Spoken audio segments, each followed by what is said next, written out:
Coming into number 10, we have the legend of the black-eyed children. Forget the black-eyed peas, meet the black-eyed children. I've said it before, I'll say it again, children ghosts creep me out. They're the worst kinds of ghosts. Kids are creepy, end of really, but kid ghosts, Apparently there are some kind of creepy black-eyed children stalking the streets of Abilene in Texas. The story comes from a local journalist, Brian Bethel, who said that in 1996 he was in the parking lot of a movie theater when he popped on his inner car light to write a check. 96 and checks. See, this wouldn't happen now. 2 words. E-transfer. Wait, is that 1 word? Either way, I absolutely knew that archaic banking was a road to evil. Back to the story. Noticing the light in his car, 2 kids came up to his window, which he rolled down to see what they wanted. Now the kids looked between 9 and 12 years old, and they asked him for a ride. He said they had a very uneasy feeling about them, and after a while he noticed that their eyes were totally black. He wound up his window and got the heck out of there, but his story was enough to go down in Abilene legend. Alright, next up at number 9 we have the Momo Challenge. So this internet legend spread like wildfire throughout social media. Momo is actually this user, you guys are seeing it on your screen right now, absolutely terrifying. Well, whoever's behind this, I have no idea,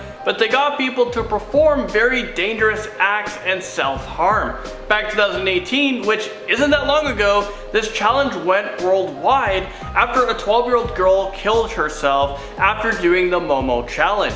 We still don't know who Momo is, we don't know who is behind it. People like Kim Kardashian posted on her Instagram story pleading for YouTube to remove all these challenge videos. Well, legends have it that Momo is still alive. Moving on to number 8 now, we have Knock Knock Road. This one is for all of you guys watching that get very creeped out by little girl ghosts. I think they're the worst kind of ghost. Strasburg Road near Detroit has a disturbing tale of murder attached to it. Legend says that a little girl was killed on the road in the 1940s by a hit-and-run driver. Ever since then, people have reported the same story. They stop at a traffic light and see, on the side of the road, a young girl standing, just standing and staring right into your car. Whether they freeze or then try to speak to her, she slowly walks forward to the car and stares at you with deep set hollow eyes. She scans your face to try and find her killer and get her revenge. I guess you better hope you just don't look like the killer. Coming into number 7, we have Turnbull Canyon. Turnbull Canyon was dubbed the Dark Place by local native tribes, and that nickname has more to it than simply referring to a lack of light. Back then, the native tribes would refuse to set foot there. The place became even darker when Spanish invaders forced natives into the canyon, killing those that fell out of line. Since then, legend says that every Native American killed in the canyon still haunts it today, watching passers-by and waiting for the sun to rise. Many explorers feel watched when they venture out into the canyon. Not only is the canyon haunted by the spirits of the wronged natives, but it is also said to be a hotbed for occult activity. There have been reports of black-robed beings making effigies in the remote area. A string of disappearances around the nearby Puente Hills has been put down to satanic activity in the canyon. To make this a triple whammy of creepy, there is also an abandoned mental asylum in the canyon. Great. La Preta House takes us to number 6. This was the site of one of the most gruesome mass slayings in New Orleans history. In the late 1830s, a wealthy man from Turkey moved into a mansion, but he also brought in a lot of people to live there with him. Well, over the years, the mansion was known for its mysterious parties, but one morning a neighbor noticed blood trickling from beneath the gates. Once the police entered the mansion, they found the Turkish man was buried alive in the yard, and all of his servants were mutilated, assaulted, and murdered. To this day, the ghosts of his servants can be found wandering and haunting the home, screaming in terror. Coming into number 5, we have El Muerto. The El Muerto tale is truly terrifying. Back during the gold rush era, people thought that there was gold to be found in Texas. On top of that, the USA-Mexico border was hotly contested around this area, with an area of no man's land between the two countries. In this area, bandits were rife and Texas Rangers were around to keep them in check. One ranger, William Bigfoot Wallace, wanted to teach the bandits a lesson after one persistent criminal, known simply as Vidal, stole a bunch of Mustang horses. When he was in court, Bigfoot Wallace and his ranger friends chopped off Vidal's head, sat his body on a horse, attached his hands to the reins, and strung his head to the saddle. This was supposed to teach other would-be bandits a lesson not to mess with the Texas Rangers. Some poor sod then had to deal with finding the horse and its deceased deceased cargo, which would be absolutely awful. Despite eventually being taken down from the horse, legend has it that Vidal rides on through the Rio Grande area today, and his ghost is dubbed as El Muerto. In our number 4 spot today, we've got the Bunny Man. While this sounds like it could be very cute, it absolutely is not. This one originated in Fairfax County, Virginia, and is basically just the story of a man dressed in a bunny suit who attacks people with an axe. The first report of the Bunny Man came on October 19th, 1970, when a man and his wife were stopping in to visit an uncle. They were sitting in their parked car across the street from the house when they saw something moving in the rearview mirror. Just a few moments later, one of the front windows was smashed. When the couple looked up, they saw a man wearing the bunny costume screaming at them.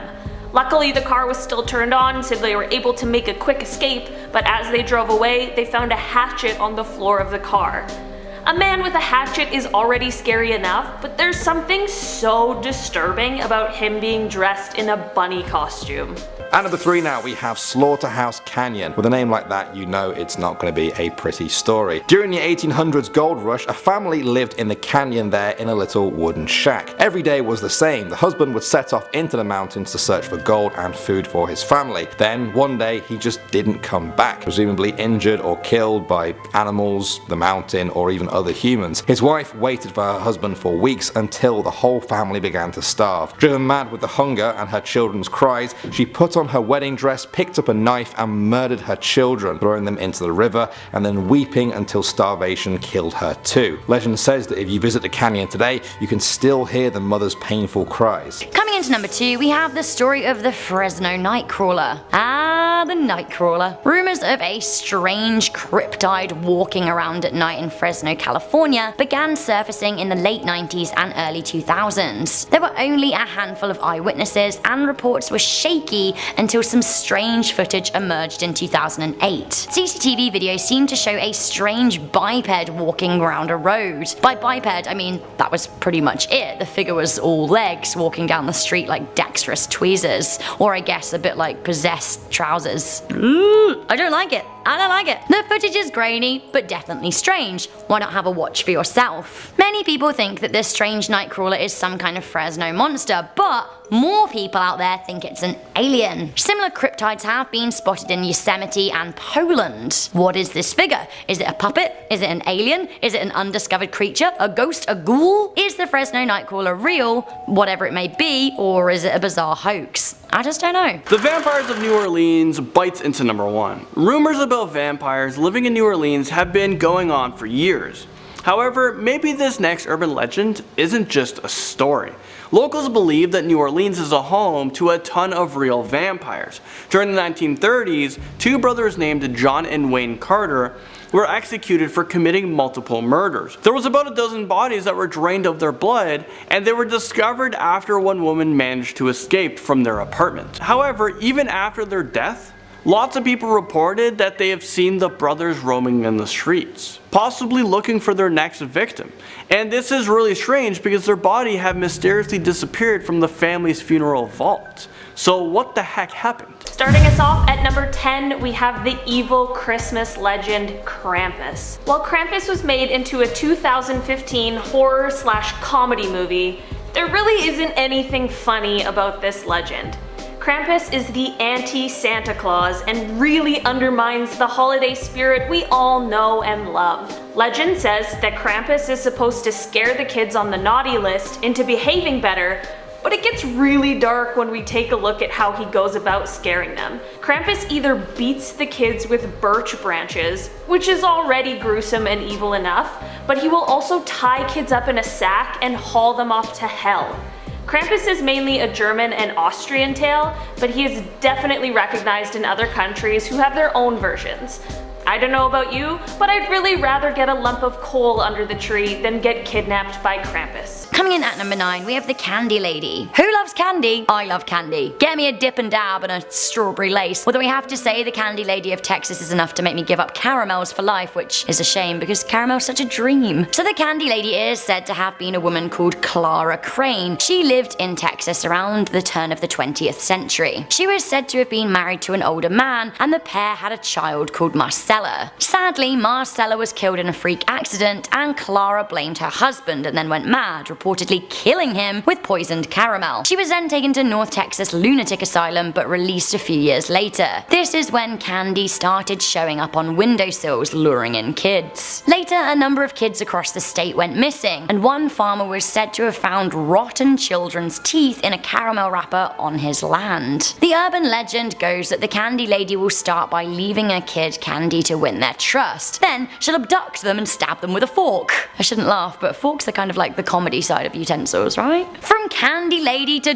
coming in at number 6, we have the legend of California's Skinwalkers. In Navajo culture, a lot of people believe in Skinwalkers. Skinwalkers are said to be witches who ascend to their superhuman powers by murdering a close member of their family. These Skinwalkers can then take the form of an animal of their choosing, although they usually appear as wolves, owls and coyotes, foxes and crows. These witches are said to be extremely dangerous, and you do not want to encounter one for fear of invoking their wrath. These Skinwalkers are said to be most commonly found stalking deserts in California, like Death Valley. They are also said to appear in the Mojave National Reserve and Joshua Tree. When Nick Redfern visited Joshua Tree in August 2010 for a VH1 documentary, he said he came across a woman who helped save injured wolves and other animals in the area. Very nice of her. Despite saving the wolves, she was deathly terrified of meeting a skinwalker, so much so that she wouldn't even utter the S word. At number 7 now, we have the Char-Man. This story goes that in 1948 a wildfire swept across Ojai, California. The flames consumed a cabin where a man lived with his son. He was burned alive, but the son survived, just barely though. When the authorities arrived, they found a shocking scene. The father had been flayed alive. His skin had been removed from his body and peeled off. His body was just hanging from a nearby tree. The police then searched for the perpetrator. They heard a wheezing sound from a nearby bush, and then suddenly the son just bolted out of it. The overpowering smell of him stunned the officers, and in that moment the boy ran into the trees and then escaped into the hills. In the years since then, many locals have said they've seen the Char-Man in the woods, horribly disfigured by his burns and tormented by his past. He's said to creep up on the tents of innocent campers in the hills, waiting for them to fall asleep. Coming in at number 6, we have the legends of Stow Lake. The White Lady is said to be one of the ghosts of San Francisco, and this particular lost soul is said to haunt the Stow Lake area of the city. Few are brave enough to walk by Stow Lake at night, although some zealous youths do find it funny to turn amateur ghost hunters by provoking the spirit. Now the story goes that once upon a time a woman was out walking her baby in a stroller. She became tired and she sat down on a bench next to the lake, taking in the sights. Another lady decided to sit down and join her, and they had a brief chat. While the women chatted, it is said that the stroller rolled away unnoticed, either because its brakes were faulty, or they weren't put on properly, or someone abducted the child. The mother became very distressed and started frantically wandering the area asking if anyone had seen her child. Eventually, she thought the baby must have rolled into the lake, and so she got into the water to look for her. After that, neither mother or child was seen again, and it is presumed that the woman drowned. These days, at night, her ghostly apparition still stalks the area looking for her child. Now some versions of the urban legend say that you can summon the ghost yourself. Allegedly, if you say, white lady, I have your baby," 3 times over, the lady will appear. She'll then ask you, "Have you seen my baby?" and if you say yes, she'll haunt you, and if you say no, she'll kill you. Scaring us in at number 5, we have a haunted hotel. Hotel MONTELEONE was built in 1886, and it was a very luxurious hotel in New Orleans. Over the years, hotel staff and guests have experienced unexplainable and scary encounters with the paranormal. Locked doors would mysteriously open and close themselves every night, elevators would stop on the wrong floors, and lead people into some dark hallways. Sometimes you can even see ghostly images of children playing in abandoned hallways. The legend says that a former employee who died in this hotel still roams the halls, and the spirit of the little boy haunts the halls as well. I don't know about about you guys, but I definitely wouldn't spend one night in this creepy hotel. Coming into number 4, we have the Dancing Devil of El Camaroncito, a dancing Texas urban legend. I am so down for this. Apparently the Dancing Devil is local only to El Camaroncito, so ladies of other towns, no worries if a man is asking you to dance, you're probably safe. Ladies in Camaroncito though, watch out. So basically a legend has it that in the 1970s, a man in a dapper suit would ask beautiful ladies to dance with him. While they didn't find him beautiful, they felt compelled to dance. As he danced, women would be swept up. One day, a woman noticed the man she was dancing with had hooves for feet and that everyone near them was staring in horror. Realizing she was dancing with the devil, she ran away. The devil, however, remained. Now I always keep my demons in my dancing shoes. And just like that, number 3, have you guys heard of the Candy Lady?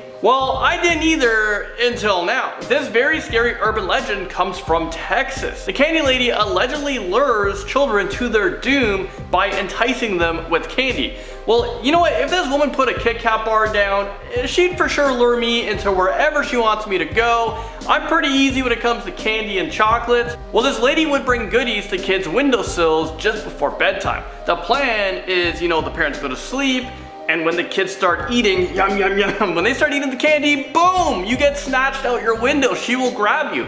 The Candy Lady would feast on these sugar high bodies. Well, pretty messed up urban legend if you guys ask me.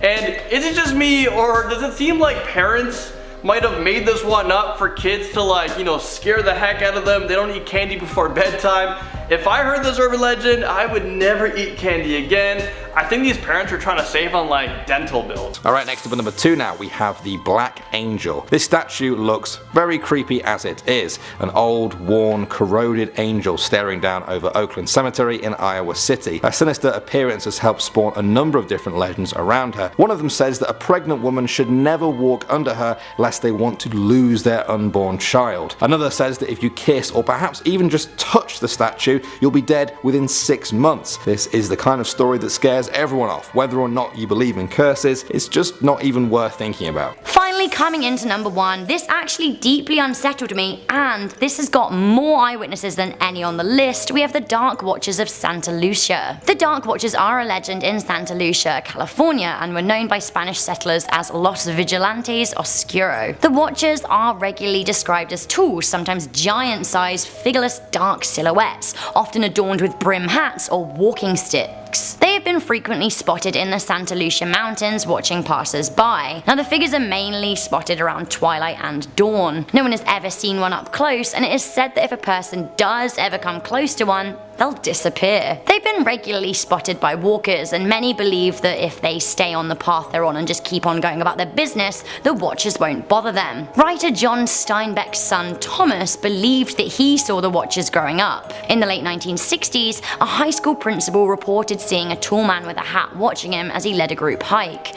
When he called out, the figure disappeared. Now people still report seeing these Watchers to this day. Scientists offer a number of different explanations for the sightings, with some saying that they could be Brocken specters. These happen in certain atmospheric conditions when the sun is at a particular angle. This could explain the whole dawn and dusk thing. Others say they could be fatigue-based hallucinations, but honestly, as people keep spotting them, the legend just keeps on growing. The Grudge Road Monster digs its teeth in at number 10.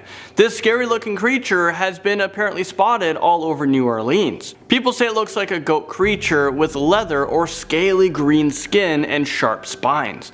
He has long horns running down his back, and he stands about 3 to 4 feet high. The Grudge is very intelligent, and he can even open doors, use tools, and he has a piercing scream. His name was derived from a road that is located in eastern New Orleans. People who were seen as misfits were forced to live in this area as a way to try to clean up the city. Well, shortly after, people started to report a bunch of disappearances. It was believed that this monster was responsible for killing all of these missing people, and a lot of people have even claimed that they've seen the Grudge Road Monster feasting on animals and eating out of dumpsters. Moving on to number 9 now, we have Stull Cemetery. To those that know the story, Stull Cemetery in Kansas is better known as the doorway to hell. hell. Legend says that the devil himself chose the cemetery as his entrance from the underworld to our own. Now it's said that a tree once stood in the cemetery and an old tombstone there was inscribed with the word witch. The tree was used to hang condemned witches back in the day who were put to death by the locals. The tombstone apparently marks the burial spot of Satan's own child, a creature born deformed and covered in wolf hair. In modern times, the legend has continued with reports of the ground catching fire in random spots. Pope John Paul II was said to divert his private plane around the cemetery because it was so tainted by evil. Now whether or not you believe all of that, there's plenty of videos on YouTube to check out if you're interested, and I find them quite creepy. Donkey Lady at number 8. Donkey Lady, now I've heard it all. Apparently ye old Donkey Lady haunts a bridge over Elm Creek in San Antonio, Texas. The origin story of the ghost dates back almost 200 years to the mid-1800s. When settlers were living on the banks of Elm Creek, a husband and wife had a small wooden farmhouse and were making a living with a small number of livestock. One day one of their donkeys or mules was grazing in the area when a young man from the town came across it. This man was not a nice man, but he was a wealthy man. He was the son of an important town leader. The young man teased the donkey and hit it with a stick, to which the donkey fairly responded by biting him. I'd bite someone if they hit me with a stick too. Retaliating, the man started heavily beating the donkey. Hearing their mule being attacked, the couple emerged and told the man to get away, throwing rocks at him for hurting their valuable animal. The man had a bit of Prince Joffrey entitlement moment, and he screamed that his father would hear about this, and to be honest, hear about it he did.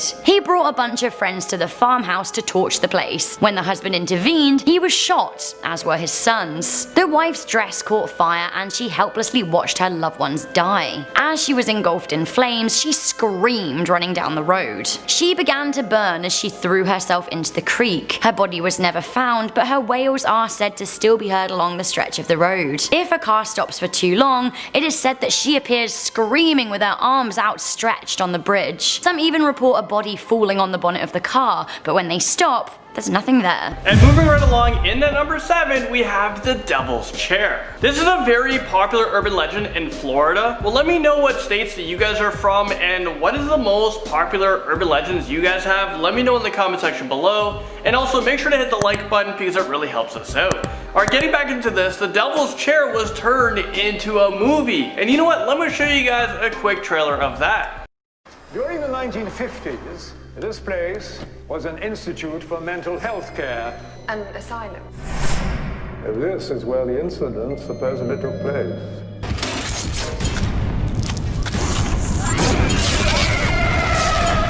Is this real life right now? It's a pretty haunted chair with a ton of dark history behind it. I'm pretty sure it's like an electric chair or some sort of torture device. People have seen ghosts in the chair and maybe the devil himself. If you sit in the chair, the devil will whisper horrible things into your ear that will change you forever. I think, you know what? Let's not test this one out. Coming at number 6 now, we have Hell's Gate Bridge. This one comes from Oxford, Alabama. The story goes that in the 1950s, a young couple crashed their car off the side of this bridge and drowned. Now, some locals believe you cross the bridge at your own peril. One story is that if you drive your car out to the middle of the bridge and then turn off all the lights, the couple will appear in your car just sitting behind you. When you turn around, they'll be gone, leaving a wet seat behind. The other story is that if you drive over the bridge and then look over your shoulder about halfway through, the scenery behind you turns into a portal to hell, just spouting fire and flames. Now whether or not you believe all of this, it's enough for some people to just look for a different way to cross the river. Coming into number 5, we have the Angel of Bodie. Bodie is one of many Californian ghost towns. As we know, California was at the forefront of the gold rush,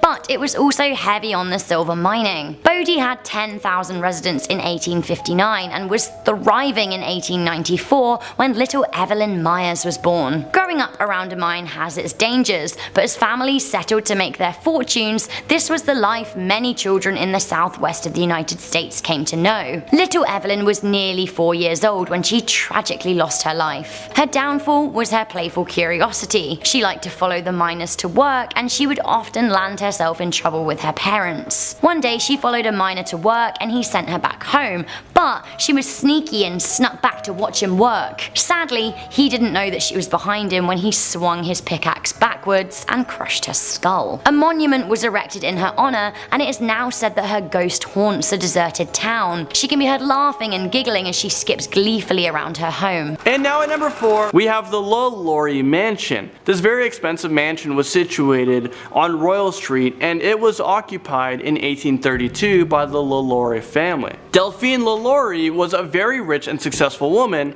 but she also had a dark and evil side to her. It was rumored that she tortured the slaves and servants that lived in her home. One day, a fire started in the kitchen by one of her servants because they were tired of being abused. When the fire was finally put out, the authorities were shocked by what they discovered. They saw the remains of tortured and chained slaves, and their bodies were severely mutilated.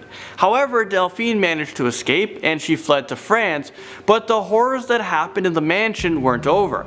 People still report that they can hear loud screams of the victims whenever someone new moves in, and strange things happen all the time here. Coming into number 3, we have Goatman. Goatman, Goatman, Goatman, Goatman. Fun to say, fun to talk about. There are a couple of legends surrounding the Goatman of Old Alton Bridge in Denton County. The bridge is locally dubbed Goatman's Bridge, and some say that is because there is a goat-like demon that haunts the nearby forest. But others turn to a more elaborate tale of a local goat farmer. Oscar Washburn was a black goat farmer who was known for being an honest businessman, and he was a well-liked member of the community. Unfortunately, a successful black man caught the attention of the KKK, who was said to have abducted him in August 1938. Reportedly, they tied a noose around his neck and threw him over the Old Alton Bridge into the river below. When they went to bring up his body, they found that the noose was empty. Frustrated, the clan went to his house and slaughtered his wife and children. Washburn's body was never found, but a lot of paranormal enthusiasts will tell you that if you drive out over the bridge at night without your headlights on, the old Goatman will be standing on the other side to greet you. Some also report being touched or grabbed by a spirit, and others say there are weird flashing lights in the nearby forest. The Devil Man sinks his teeth in at number 2. In 1938, a devilish man was believed to roam the streets of Algiers, and he loved to harass couples. People describe him as having long black horns,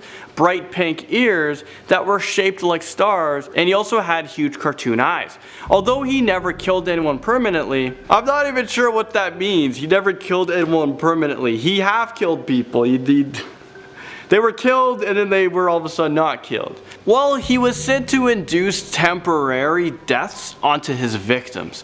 So a lot of people who came into contact with the Devil Man have reported that their lives flashed before their eyes. They would also be cursed with terrible nightmares long after their encounter with the devil, which could haunt them for the rest of their lives. Finally, coming into number 1, we have one of the most well-known Texas urban legends ever. We have the Houston Batman. So first, I was like, Batman? Hell yes, get me there. But then I delved further into this legend and I realized that they don't mean like the superhero. No, no, no. The Houston Batman is also known as the Houston Horror and is a winged creature that has regularly been sighted in Houston, Texas. Now this creature is a bit like the Mothman of the Mothman prophecies, and I don't like a big moth. The story of the winged menace dates back to 1953 when a woman and her neighbors were sitting on their porch in East 3rd Street, Houston. 23-year-old housewife Hilda Walker said she looked up over the lawn and saw the shadow of a huge moth. When she looked up, she saw something huge then fly into a pecan tree. Her and her neighbors thought that the monster was around 6.5 feet tall, although they weren't totally sure what they'd seen. 14-year-old Judy Mayer, who was also sat on the porch, screamed in fear as she got a square-on look at the monster. He was described as a man, but with wings, huge wings, and a weird, strange yellow haze around him. Mrs. Walker reported the incident to the police and spoke to local news outlets. The Batman/Mothman may have been spotted once again by Houston Bel Air theatre workers in the 1990s, and the legend lives on today. Some suspect a government cover-up is at play, as vigilantes seeking the Batman discovered that some years after the initial incident, Mrs. Walker's neighborhood was raised to make way for a new part of the interstate. Starting off at number 10 now, we have the GRUNCH. This one comes from Louisiana. In the early days of New Orleans, there was a road called GRUNCH Road that went deep into the swampy woods before coming to a dead end. That is where the GRUNCH people lived,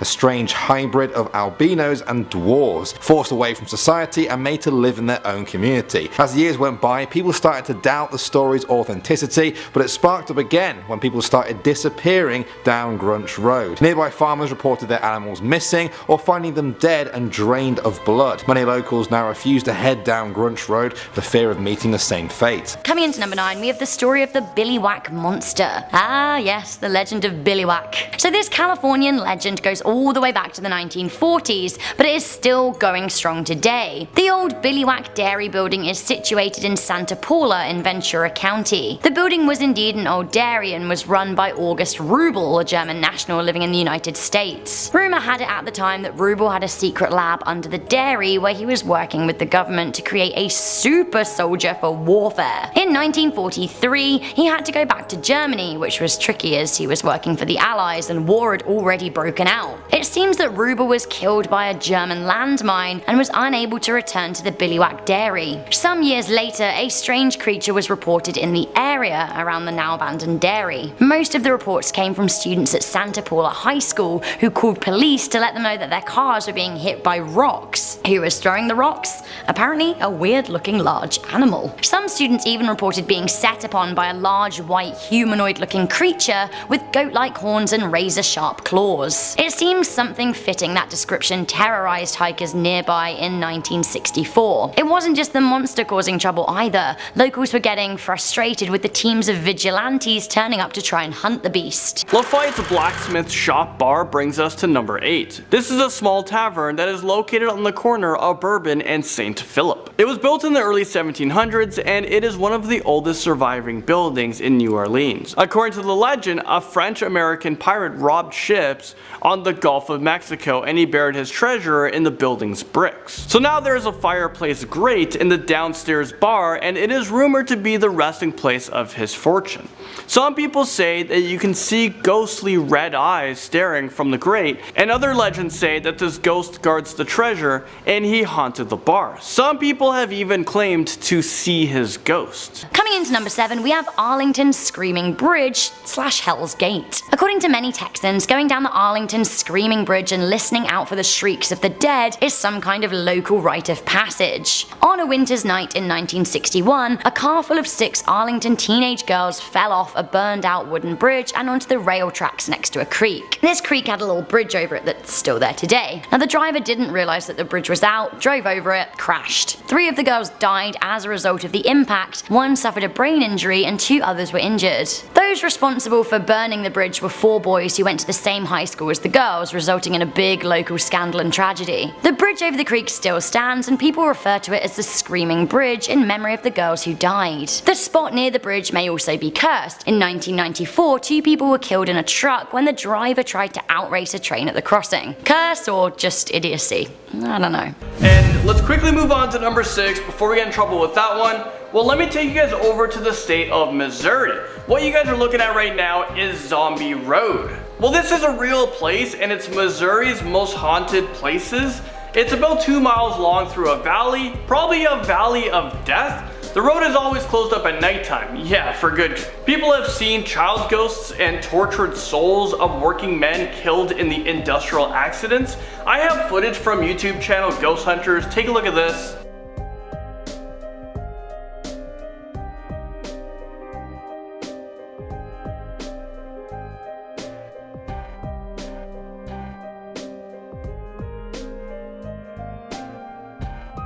Okay, I mean this looks like a road that I would never want to go on. Moving on to number 5 now, we have 100 Steps Cemetery. This is located in the town of Brazil in Indiana. Interesting name for a town, and the cemetery is even more interesting. It's been used for at least 150 years and in that time it's gained quite a sinister reputation for a ghostly undertaker. The story goes that as you walk up the many steps to the top of the cemetery, you must count each and every step. When you reach the top, you must turn towards the open field and then the ghost of the cemetery's first undertaker will appear. Without saying anything anything, he will then reveal your own death to you in a vision. Straight away you must proceed back down the steps and count each one again. If the number is different to the one that you counted on the way up, the vision was true. An added bonus is that if anyone tries to cheat and climb up or down without using the steps, a ghostly hand will push them to the ground, leaving a red imprint on their back for days as a mark of the devil. Definitely not a place to go for just a Sunday walk then. Don't like this one at number 4. We have the story of the charred man of Creek Road.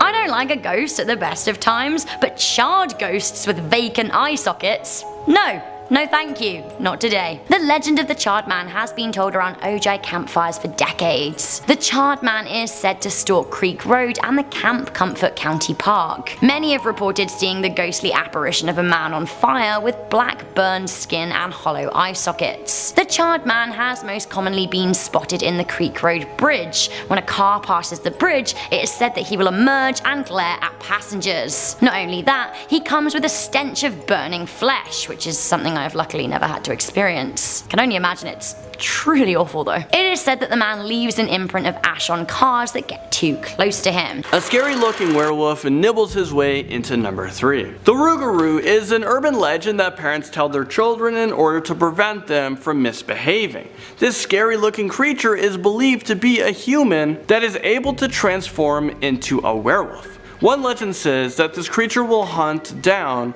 and kill Catholics who do not follow Lent, but according to another legend, the rougarou causes a lot of mischief in the streets until someone can kill it.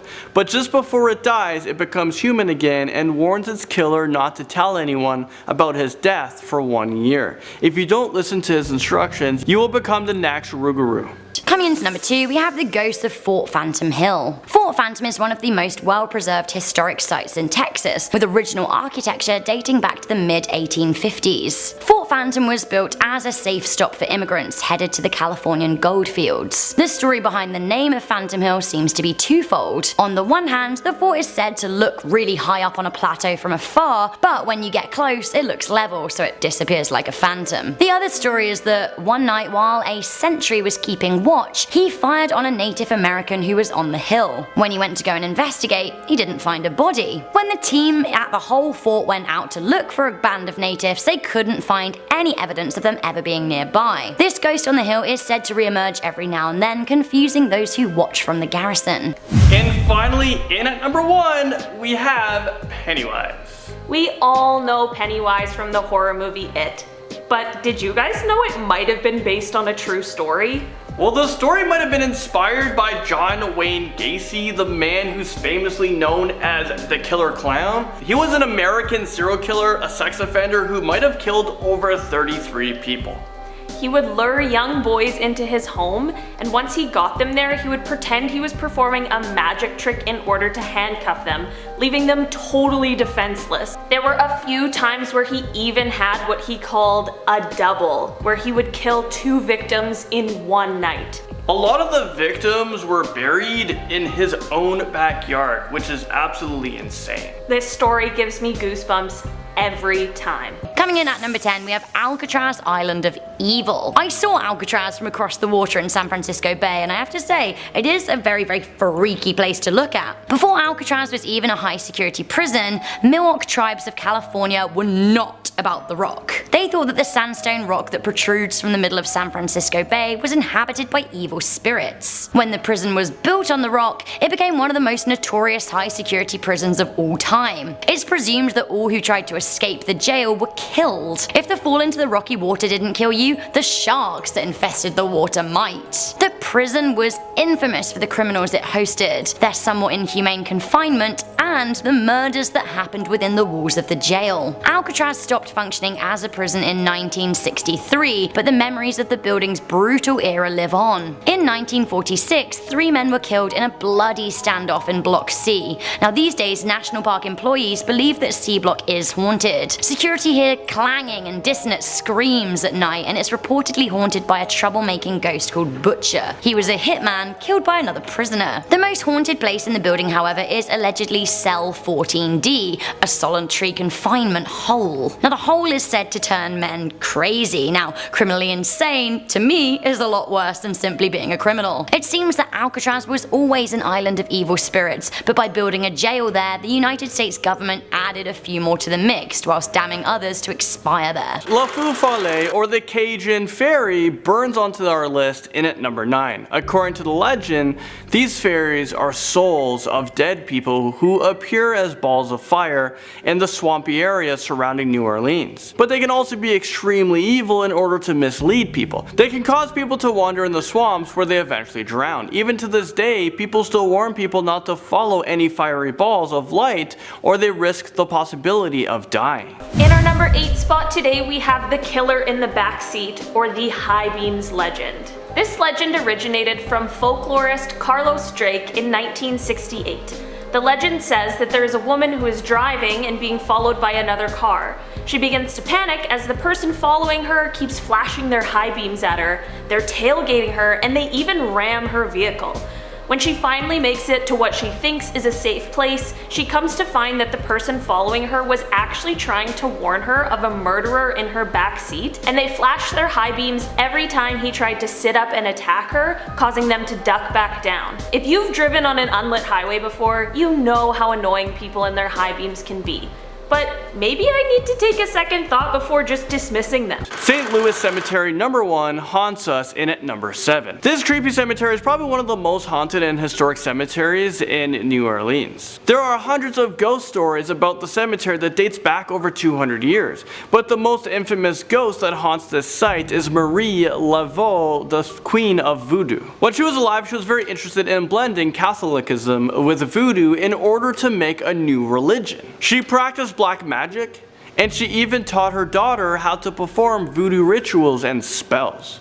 She died in 1881, but according to the legend, she returns to life once every year on St. John's Eve to convert people to worship her. If you disrespect her spirit, it is believed that she will physically punish you. So if you want to see if this is only an urban legend, there are tours that will take you to her grave, but do you guys really want to find out if this is more than just a legend? Yeah, I don't think so. I know I wouldn't step foot on her grave, and I wouldn't lose sleep not knowing if this was real or not. Coming into number 6, we have the White Lady of Rio Frio. So the Frio River is a beautiful spot near Rio Frio in Texas. On a summer's day, you may see picnickers hanging out by the water enjoying the weather, but some say they've had a far spookier experience. Many people that visit the Frio River have reported a strange white mist hovering over the water. Some say it's a strange microclimate, but others cite the story of the Lady of Frio. The story goes that back in the 1900s, a young girl called Maria Juarez was the prettiest girl in the canyon. She was young and had an elder sister whom she loved deeply. Her sister had children with a man called Gregorio, who unfortunately cared more about Maria than a sister-in-law. Maria helped raise her sister's children and dreamed that someday she would meet someone, marry them, and have kids of her very own. She thought all of her dreams had come true when she met Anselmo, a dashing young man who seemed to return her affections. Sadly, this angered Gregorio, who told Maria that he loved her and wanted to be with her. When she rebuffed him because of her sister and Anselmo, he shot her through the heart by the lake. Now her spirit is said to haunt the spot to this day. Adding a level of legitimacy to the story, there is an unmarked grave in a Frio cemetery said to belong to Maria, the White Lady who died an unmarried virgin. Coming in at number 5, we have the Vanishing Lady. Let us know in the comments if you've heard of this one before. A daughter and her mother are abroad in Paris for the World's Fair when the mother falls ill. The daughter leaves the hotel room in order to get some medicine for her mother, but when she returns, she finds that her mother has disappeared, their hotel room doesn't exist, and no one at the hotel can remember seeing either of them. Apparently, the mother had died while her daughter was out, and in an attempt to cover up any bad publicity, the hotel got rid of the body and pretended like the pair never existed. The daughter ends up getting committed to a psychiatric hospital where she spends the rest of her life. It would be so scary to know that something is true, but have everyone around you telling you the opposite. Next up at number 4 now we have the Goatman of Pope Lick. I love my job because I get to say sentences like that. This is an old Kentucky urban legend about a hideous being who roams the woods across that state. Those who have seen him describe the Goatman as having dark fur, pale skin, goat legs, and twisted horns. Some people say say he was an escaped circus freak, others say he was a farmer who tortured goats for Satan. Satan then repaid him by turning him into a tortured goat himself. The Goatman is said to hide under the rusty bridge that crosses Pope Lick Creek in Louisville. Legend says he lures people onto the train tracks there and then takes pleasure in them being hit by oncoming trains. Please don't go looking for this one though, guys. In 2016, a woman actually fell to her death from the bridge while looking for the Goatman. Coming into number 3, we have the monster of Elizabeth Lake. While Elizabeth Lake in the Antelope Valley may look like heaven, it actually has a hellish legend attached to it. Los Angeles County's largest natural lake could contain a nasty beast. Legend has it that the lake was created by the devil himself, and he placed one of his own pets inside it. If you swim deep enough, you may find a secret passage that leads to the underworld. The lake monster uses this passage to move between Earth and the netherworld. Now, the lake was originally referred to by Spanish settlers as La Laguna de Diablo, the lake of the devil. This was because they were convinced of the lurking monster. In the late 1800s, a group of men claimed to have witnessed the ascension of a vast monster with bat wings coming out of the lake. In our number 2 spot, we've got the babysitter and the man upstairs. If you've seen the 2006 movie When a Stranger Calls, you know just how creepy this one is. The story goes that a teenager is babysitting some children for a family. She begins receiving phone calls from some sort of stalker asking her if she's checked on the sleeping children. The first call she believes is just a prank call, but when the same call keeps coming over and over, she begins to get very frightened and calls the police, who say that they will trace the next call. When they trace the next call, it is revealed that the caller is calling from inside the house, and he was calling from the phone upstairs after having murdered the children. It's safe to say, I didn't do a lot of babysitting after watching this movie. And finally, number 1 now, we have Cropsey. Many New Yorkers know the story of Cropsey, the boogeyman of Staten Island. Legend says that he was an escaped patient from a mental asylum who went on a murderous rampage. He had a hook for a hand, which he would then use to drag children back to the abandoned ruins of Seaview Hospital. Pretty creepy stuff, but here's where it gets really scary. Many parents would tell this story to their kids to scare them into being cautious about strangers, even if they didn't really believe the story themselves. But then in the 1970s, a real killer called Andre Rand really did start hunting children in a very similar way. Was he using the Cropsey legend as cover? Either way, people now take the legend a lot more seriously.